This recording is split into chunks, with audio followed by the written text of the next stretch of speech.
Bismillahirrahmanirrahim. Started by name of Allah, who is unseen and is Lord of the Day of Judgment. Today we are going to start the judgments reading. इसमें हम जो यहाँ पे मुख्तलिफ़ किस्म की judgements हैं जो हॉट इश्यूज़ के ऊपर हैं, उस पे हायर अथॉरिटीज़, हाई कोर्ट और ट्राइब्यूनल ने जो भी फाइंडिंग्स दी हैं उनको हम प्रिसाइजली डिस्कस करेंगे और इंशाल्लाह आई होप सो कि आपके नॉलेज में इजाफा होगा। इसमें सबसे पहली जजमेंट जो I want to read here, that is 2025 PTD case law 274। इस जजमेंट के अंदर प्रिसाइज लीगल कंक्लूजन जो है वो क्या हुआ, वो ये था कि the appellate tribunal under section 135 within bracket 5 of income tax ordinance 2001 can grant stay orders during the pendency of appeals without imposing a condition of prior tax deposit unless justified by cogent reasons. The tribunal's discretion must be exercised judiciously and transparently, and any arbitrary condition such as percentage-based payment with no rationale violates the taxpayer's right to fair access to justice. The High Court has reaffirmed that imposing financial barriers without reasoning is not a valid judicial practice and erodes the statutory purpose of an independent appellate forum. इसमें actually क्या हुआ कि a group of tax payer जो था उसने क्या है कि ट्राइब्यूनल में अपील्स फाइल की और अपील फाइल करने के बाद उन्होंने स्टे एप्लीकेशंस मूव की। जब उन्होंने स्टे के लिए ट्राइब्यूनल में गए तो tribunal granted the stay orders but made them conditional, requiring payment of 5%, 10% or 25% of the total disputed tax demand within 5 days. The taxpayer challenged these conditional stay orders before the High Court.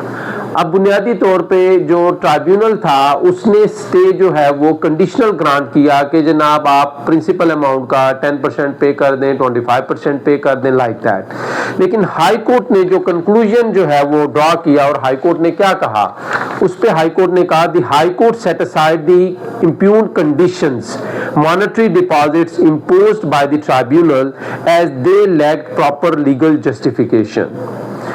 तो बहरहाल इस judgement के अंदर हमने पढ़ा कि भाई 2025 PTD case law 274, इसके अंदर अगर ट्राइब्यूनल ने कोई ऑर्डर पास किया, कंडीशनल स्टे ग्रांट किया, तो हाई कोर्ट ने उसको जो है वो ख़त्म किया और हाई कोर्ट ने कहा कि ये स्टे जो है इस तरह से कंडीशनल ग्रांट नहीं होना चाहिए।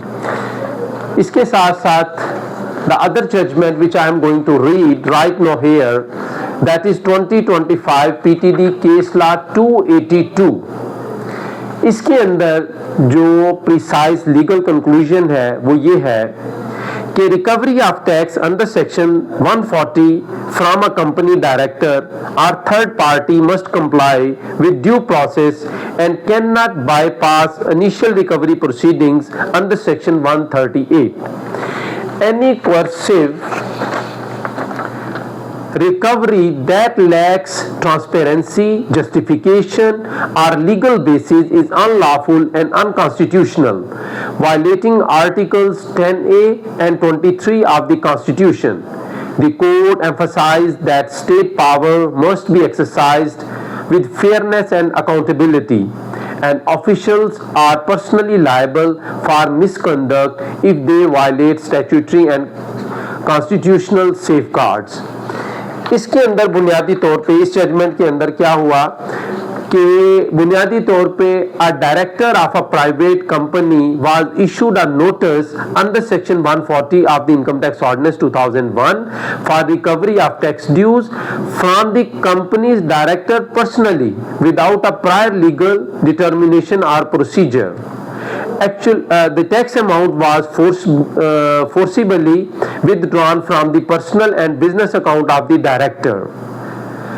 एक्चुअली इस केस के अंदर क्या हुआ कि जो टैक्स अथॉरिटीज थी उन्होंने क्या किया कि 140 सेक्शन 140 का जो है वो नोटिस इशू किया और उन्होंने डायरेक्टली वो क्या किया कि जो डायरेक्टर ऑफ द कंपनी था उसके बैंक अकाउंट से पेमेंट उन्होंने जो है वो विथड्रॉ कर ली।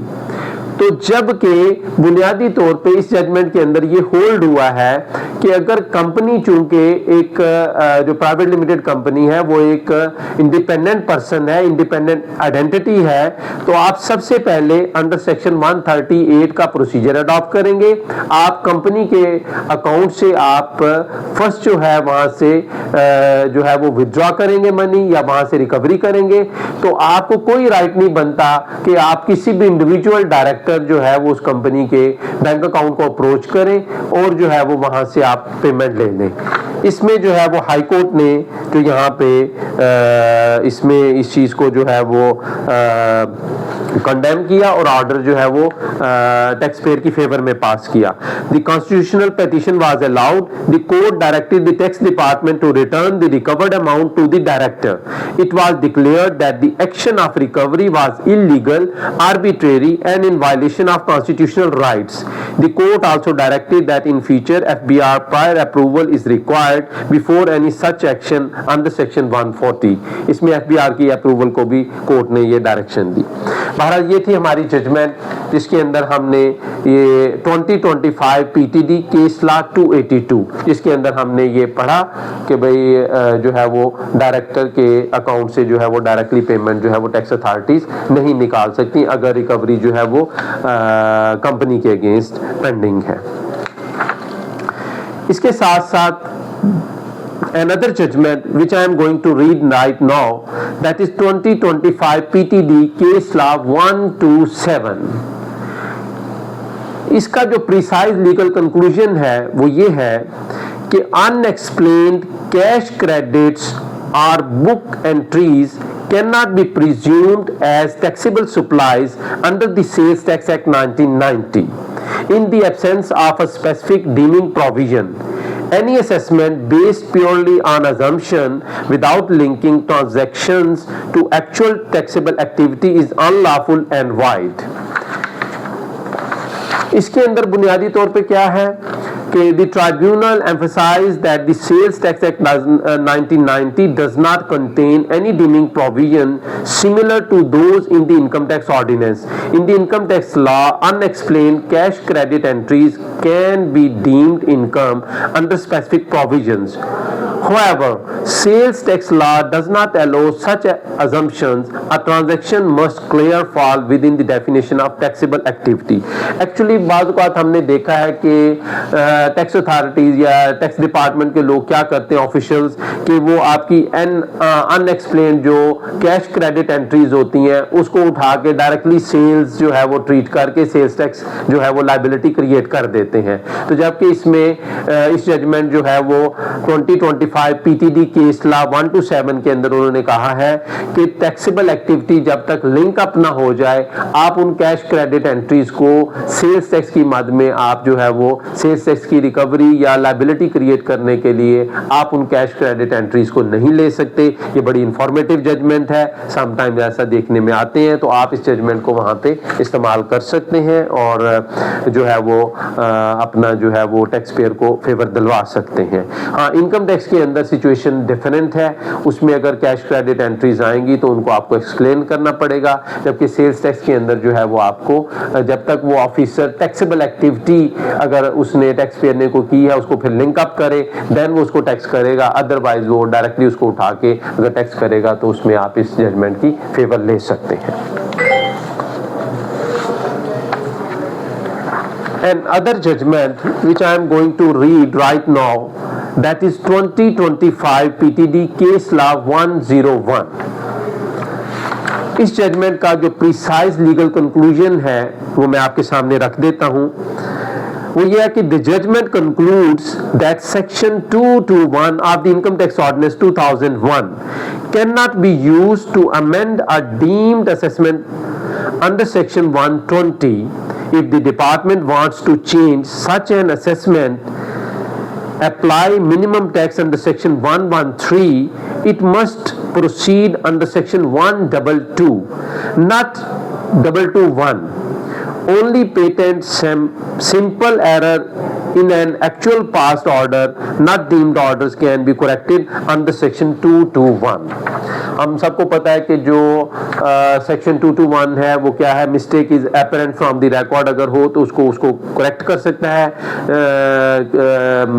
जो है वो डिपार्टमेंट या कमिश्नर अपील्स या ट्राइब्यूनल। तो इस सेक्शन का सहारा लिया जाता है कि भाई 221 जो है उसमें अगर mistake is apparent from the record है तो उसको वो करेक्ट कर सकता है। लेकिन इस तरह की चीज अगर जिस तरह के यहाँ पे ये केस क्या था कि उसमें सेल्स डिक्लेयर हुई और नेट इनकम हुई और टैक्स पेड क्लाइंट ने किया, तो उसमें जो रिटर्न फाइल हुई that was accepted under section 120 of the income tax ordinance 2001। उसमें later the tax department invoked section 221 claiming a mistake apparent on face of record.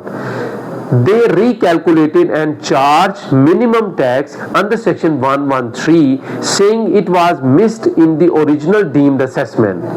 अब यहाँ पे देखें क्या हुआ कि उन्होंने 113 को जो है वो मिनिमम टैक्स जो है वो चार्ज करना था, तो उन्होंने 120 का जो सेक्शन था उसके अगेंस्ट जो है उन्होंने सेक्शन 221 जो है वो इन्वोक कर लिया, जबकि उन्होंने कहा कि वो उस सेक्शन के तहत आप जो है वो उसको करेक्ट नहीं कर सकते। आप अगर कोई कार्रवाई करना चाहते हैं तो डिपार्टमेंट अंडर सेक्शन 122 के तहत उसमें प्रोसीडिंग्स इनिशिएट कर सकता है। तो ये जजमेंट जो है वो 2025 पीटीडी केस लॉ 101 इसमें आपकी हेल्प करेगा इस हवाले से। The next judgment which I am going to read right now, that is 2025 PTD case law 180। ये जजमेंट जो है वो क्या कहती है, इसका प्रिसाइज लीगल कंक्लूजन क्या है, I am going to explain it.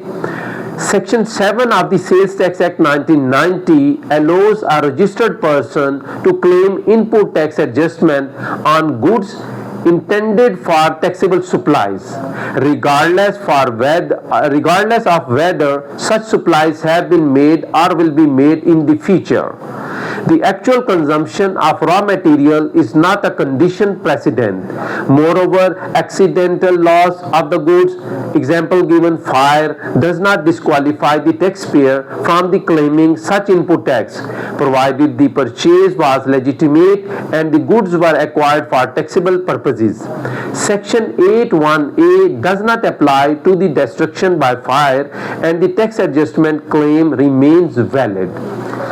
इसमें बड़ी ज़बरदस्त जजमेंट है जी। इसके अंदर क्या है कि उन्होंने ये कहा है कि अगर इवन आपकी the tax payer registered person has purchase the raw material और वो रॉ मटेरियल क्या हुआ, उसने पेड किया, इनपुट टैक्स पे किया सेल्स टैक्स एक्ट 1990 के, unfortunately the goods were destroyed by fire, कि फायर की वजह से वो गुड्स डिस्ट्रॉय हो गई, तो उसका जो एंड जो आउटकम है, लीगल आउटकम है, उसमें क्या हुआ कि supreme court ruled in the favor of the taxpayer. What was that rule? वो ये था, it was held that input tax adjustment is allowed even when goods are destroyed by fire, as long as the goods were intended for making taxable supply. The department's refusal was incorrect and contrary to both legislative intent and commercial practicality. इसमें ये था कि देखें कितनी जबरदस्त बात है कि भाई अगर गुड्स जो है वो आगे फर्दर टैक्सेबल एक्टिविटी के लिए कंज्यूम यूज नहीं हुई, सेल नहीं हुई, लेकिन चूंकि उसने जो इनपुट टैक्स पे किया था टैक्स पेयर ने, that was the very much valid, और वो उसकी जो इंटेंशन थी वो टैक्सेबल एक्टिविटी के लिए थी, तो वो उसका इनपुट जो है वो टैक्स वो डिसअलाउ नहीं हुआ, इवन गुड्स वर डिस्ट्रॉयड। ये जजमेंट जो है वो हमें 2025 पीटीडी केस लॉ 180 इसमें ये होल्ड हुआ है। अनदर जजमेंट हमारे सामने है जी 2025 पीटीडी केस लॉ 248। इस जजमेंट का जो प्रिसाइज लीगल कंक्लूजन है, that is I am going to read here. A constitutional petition under Article 199 is not maintainable against a show cause notice issued under the Customs Act unless there is clear evidence of jurisdictional error, malafide or abuse of process. The existence of a special adjudicatory mechanism under the Customs Act means such matter must first be dealt with there. The High Court will not serve as a substitute for the appellate hierarchy of specialized forums. इसमें बुनियादी तौर पे जो outcome है वो क्या है कि हाई कोर्ट ने जो है वो डिसमिस कर दिया जो है वो constitutional petition by stating this कि आप शो कॉज नोटिस के अगेंस्ट जो है वो हमारे पास नहीं आ सकते कि अनटिल कोई ऐसी मेलाफाइड कोई ऐसा जुरिस्डिक्शनल एरर आप सामने लेके आए। रूटीन में आपके पास डिपार्टमेंटल हायरार्की मौजूद होती है, आप वहां से प्रोसीडिंग्स को अटेंड करें और अगर अपील करनी है अपील में जाएं और नीचे अगर ऑफिसर के पास है जैसा कि इस केस के अंदर शो कॉज नोटिस के अगेंस्ट टैक्स पेयर वहां पे आया हाई कोर्ट में, उन्होंने कहा भी आप डिपार्टमेंटल प्रोसीडिंग ज्वाइन करें। तो उसमें आउटकम क्या आया? The high court dismiss the constitutional petition as premature, held that there was no abuse of jurisdiction, mala fide और legal bar on the departmental proceedings. Petitions were directed to approach the statutory forums under the Customs Act. Even क्या किया?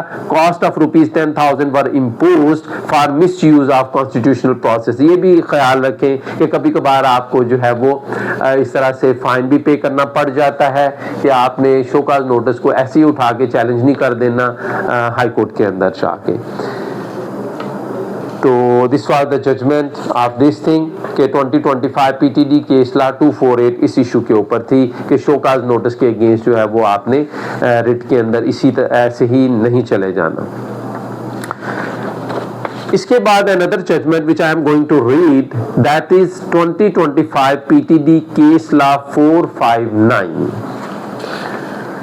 इसका जो precise legal conclusion है, I am going to read that. That is, the High Court ruled that a civil suit challenging a tax show cause notice is not maintainable. कितनी जबरदस्त बात कि civil suit जो है वो शो कॉज नोटिस के against maintainable नहीं है when the taxpayer has not exhausted the statutory remedies under the Sales Tax Act 1990. The court reaffirmed the requirement under the Cyril 4 solution case that a 50% deposit is necessary for interim relief. Judicial discretion must be exercised sparingly, and intervention at the show cause stage is discouraged unless jurisdictional defects are evident.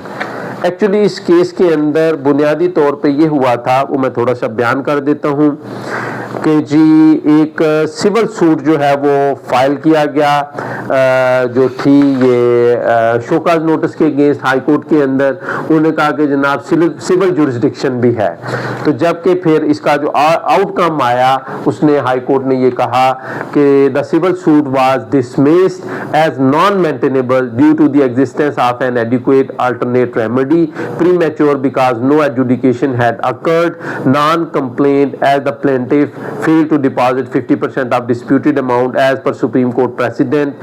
इसमें उन्होंने the court upheld that the principle of judicial restraint, reaffirming that the tax matters must first go through departmental channels before judicial review. कि जो hierarchy बनी हुई है आप उसको follow करें, ना कि आप सिविल सूट के अंदर जो है वो आप उन चीज़ों को जो टैक्स मैटर्स हैं उनको चैलेंज करें। तो बहरहाल जी ये आज की हमारी ये जजमेंट्स थी, तो so nice of you, thank you.